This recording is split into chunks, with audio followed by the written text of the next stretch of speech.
everybody.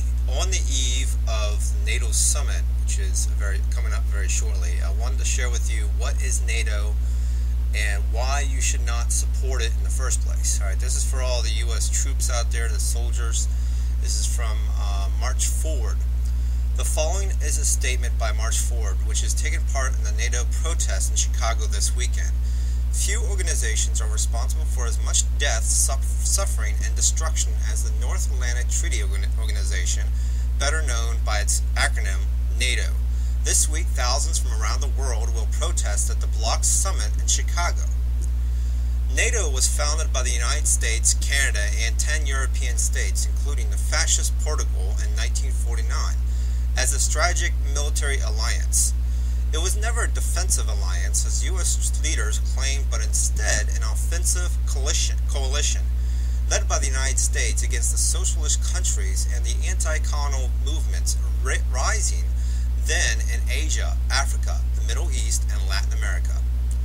It is a coalition united on the premise that the interests of their big banks and the corporations reign supreme over the interests of the global 99%. NATO was formed by and has always been led by the United States government. The creation of the aggressive alliance was presented to the public as a response to the imaginary threat of an impending Soviet invasion of Western Europe. The Soviet Union lost more than 27 million killed in World War II that ended in 1945. Two-thirds of the country's industry and agriculture had been destroyed.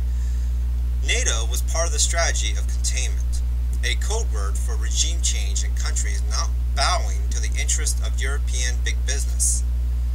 In 1968, NATO troops in Germany were put on alert to intervene in France in case the revolution there overturned a hated right-wing government.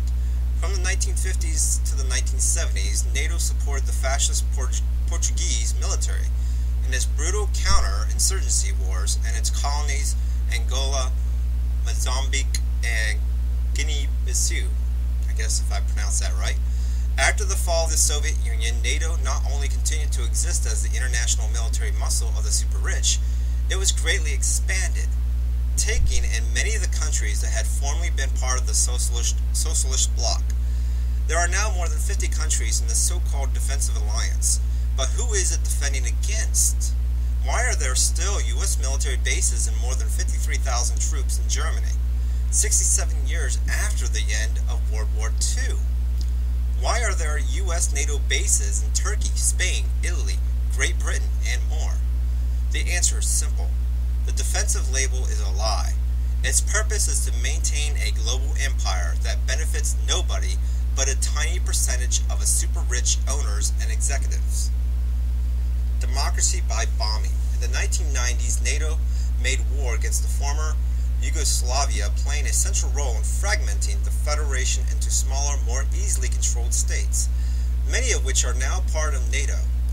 The U.S. and the other four top powers in NATO, Britain, France, Germany, and Italy, continue to occupy Kosovo, a country that they supposedly liberated. In 2011, NATO launched another war of aggression against Libya, which ended in the overthrow of the existing government and its replacement by one that has opened the country's rich oil fields to the multinational oil monopolies. Libya was completely destroyed and its population thrown into disaster. While families in the United States are experiencing massive budget cuts, unemployment, and foreclosure due to lack of money, the U.S. government shelled out about $10 million a day of our tax dollars to sponsor the Libya operation. Since 2003, the ISAF, the Joint Occupation Force in Afghanistan, has been under U.S. NATO command. The U.S.-NATO war maxed in democracy, human rights, and self-defense is in reality just another war for the big business interest of a NATO clique.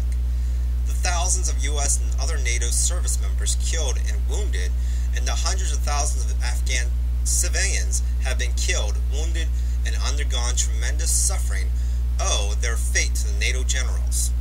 To the brass, our lives are just pawns on their empirical chessboard to be thrown away for their chance at more treasure.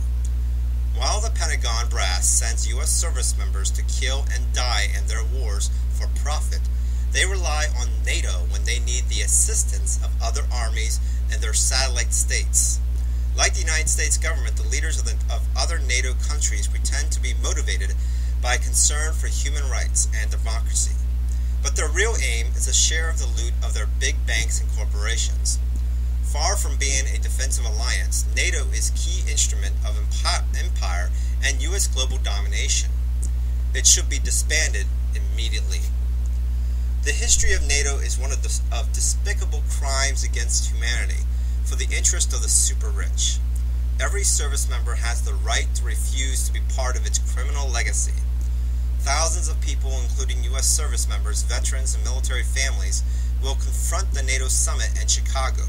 March Forward members will be there in the streets. For those who truly want to fight against the world's criminals, those responsible for unmatched crimes against humanity, the fight is in Chicago, against the NATO brass, not killing and dying in their bogus wars.